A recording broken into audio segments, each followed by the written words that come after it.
Okay, I'll show you my technique for doing windows. I first sprayed it with a pump sprayer with soap, vinegar, and actually used a little bit of Windex. But soap and vinegar, or just a little soap, whatever. And then I come back after I spray all the windows with the pump sprayer with the chemical.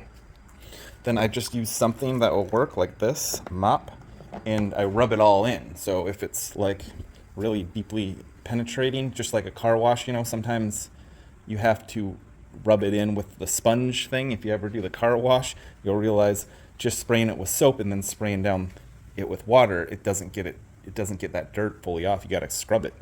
So I scrub it in, and then and then because I put so much soap on it, I just have take a hose all around the house and just spray it all down until all the suds are totally clear.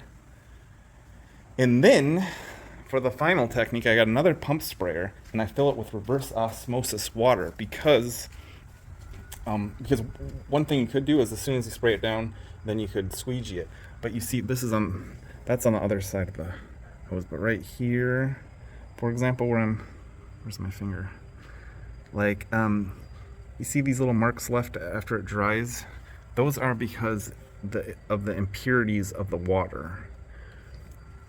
So like this little dot, say, of water here, when it dries, it'll probably leave a slight little residue.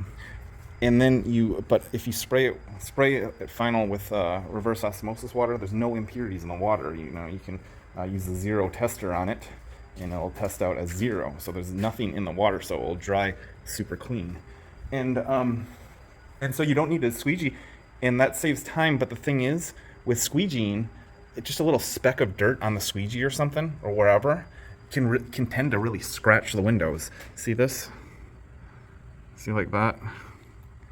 Those impurities here. Look at how easy I just fingerprinted it. So we'll do that, and if there is any marks after the reverse osmosis, I'll have to go with the squeegee technique. And then on the inside, I'm just going to do it the traditional way, in which I take a rag with a little soap and water and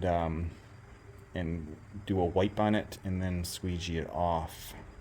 Or maybe just a little spray Windex and then just squeegee it off. Or if I got a cloth that doesn't leave any residue behind, I can use a cloth as well, which seems to even work better. So I'm using this. It deionized ozonated. So it's reverse osmosis. I tested it at 0 parts per million.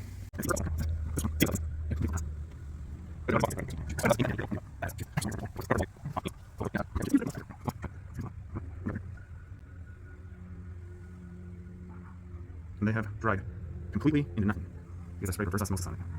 Cleaner. This one's almost gone. Because otherwise there's a little residue of drops.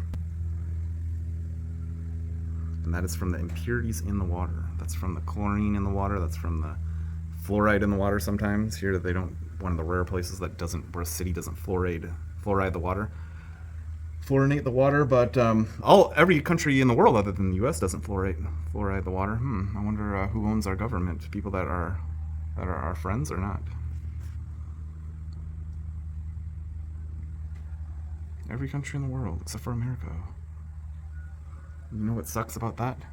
It's not the fluoride that causes docileness and gives you fluorosis with your teeth, and doesn't help you at all. It hasn't shown that it doesn't help at all to ingest fluoride for your teeth. But it also causes spotting in the windows. All right, fully dry. It's gone. Look at that. Clear as a bell. Nothingness. It works.